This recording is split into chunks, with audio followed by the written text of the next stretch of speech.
MP board class 8th वाले सभी students ध्यान दें। माय डियर फ्रेंड्स, आप सभी छात्रों का वार्षिक परीक्षा पेपर 2025-26 के लिए हिंदी विषय का पूरा पेपर में लेकर आ गया हूं। प्यारे विद्यार्थियों, प्रथम भाषा व द्वितीय भाषा वाले सभी छात्रों का ये पेपर है।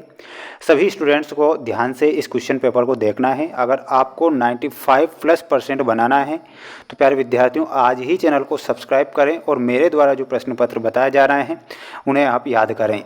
पिछले वर्ष भी हमने बच्चों को पेपर बताए थे, 95% उन्हें उनकी बनी थी। अब जो मैं पेपर बता रहा हूँ ये वार्षिक परीक्षा का ये पूरा पेपर है जिसे आप सभी बच्चों को ध्यान से देखना है। सबसे पहले यहाँ पर आपको मैं एक महत्वपूर्ण जानकारी बता देता हूँ, ध्यान से सुनिएगा। पूर्णांक जो होगा 60 नंबर का पेपर होगा। समय आपको 2.5 घंटे का दिया जाएगा, यानी कि इस 2.5 घंटे के अंदर इस 60 नंबर का पेपर आपको सॉल्व करना रहेगा। प्यारे विद्यार्थियों, पहला प्रश्न आपसे पूछा जाएगा, आप ध्यान से देखें। वस्तुनिष्ठ प्रश्न होंगे। क्वेश्चन पूछा जाएगा, वीर जननी का पुरस्कार किसे मिला। वीर जननी का जो पुरस्कार है, श्रीमती टी सुब्रमण्यम को वीर जननी का पुरस्कार मिला था। इसमें आपको श्रीमती टी सुब्रमण्यम याद रखना है सभी छात्रों को। प्यारे विद्यार्थियों, अगर आप हमारे चैनल पर नए हैं तो चैनल को सब्सक्राइब जरूर करके रखना, क्योंकि मैं जो पेपर बताऊंगा 100% परीक्षा में छप जाएंगे। पिछले वर्ष भी छपे थे। दूसरा है, निम्नलिखित रचनाकारों में से किसका संबंध राजस्थान से था। तो आप जानते हैं कि मीराबाई का जो संबंध था वो राजस्थान राज्य से था, तो यहाँ पर आप मीराबाई करेक्ट लिखेंगे। अगला प्रश्न परीक्षा में आएगा, आप इसे ध्यान से देखें और अच्छे से पढ़ें। राजपुत्र में कौन सा समास होता है। प्यारे विद्यार्थियों, राजपुरुष में तत्पुरुष समास आपको लिखना है, जो कि हमारा सही होगा। गांधी जी किसको अपना राजनीतिक गुरु मानते थे। प्यारे विद्यार्थियों, जो गांधी जी थे गोपाल कृष्ण गोखले को अपना राजनीतिक गुरु मानते थे। इसमें आपको लिखना है गोपाल कृष्ण गोखले।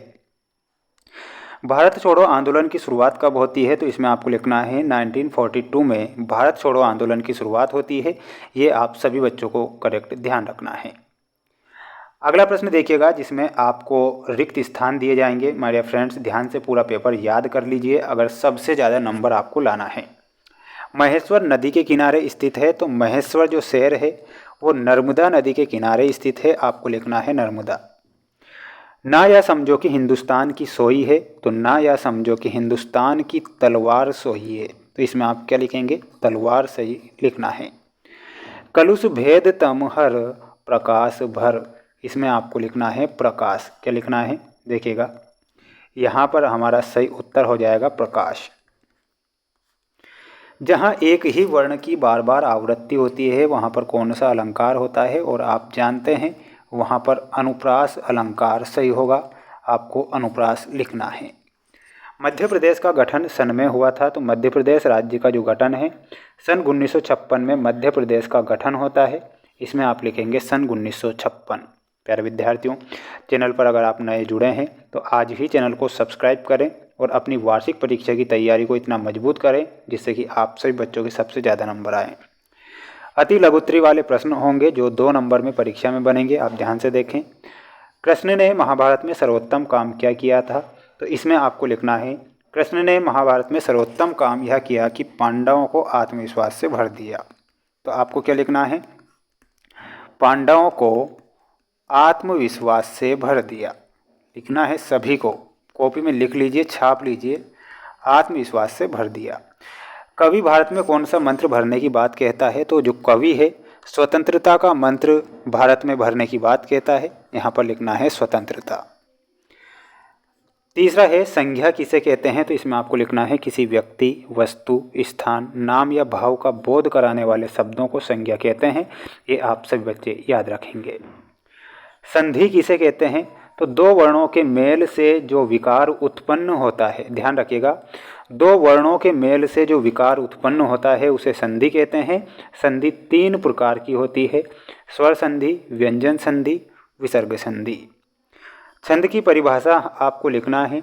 तो इसमें आपको लिखना है किसी काव्य में मात्रा, यति, गति, लय आदि का विचार करके जो शब्द योजना की जाती है उसे छंद कहते हैं। क्या कहते हैं, छंद कहते हैं। प्राणायाम के लाभ क्या होते हैं। तो इसमें ध्यान रखना है फेफड़े स्वस्थ रहते हैं, शरीर स्वस्थ रहता है। इतना आपको लिख कर आना है। तो ये 2 नंबर वाले प्रश्न हैं। अब ये देखिएगा, अगला प्रश्न ये रहा आपकी स्क्रीन के सामने, जिसमें आपको 3 नंबर वाले प्रश्न दिए जाएंगे। प्रश्न आपसे पूछा गया है, मुक्तानंद जी दूसरों से पुस्तकें मांगकर उनका क्या करते थे। आपको याद रखना है, मुक्तानंद जी दूसरों से पुस्तकें मांगकर अपना काम बना लेते थे।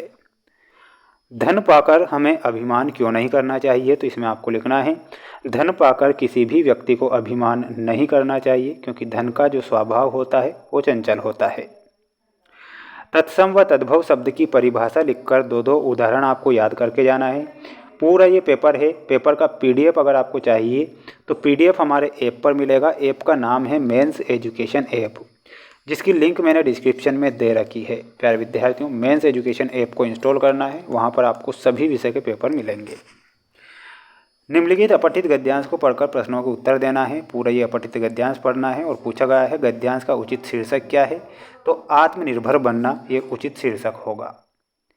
लेखक ने हेलन केलर का उदाहरण देकर हमें क्या समझाना चाहा, ये भी आपको याद करके जाना है। ये पूरा का पूरा पेपर है, आप देख सकते हैं आपकी स्क्रीन के सामने।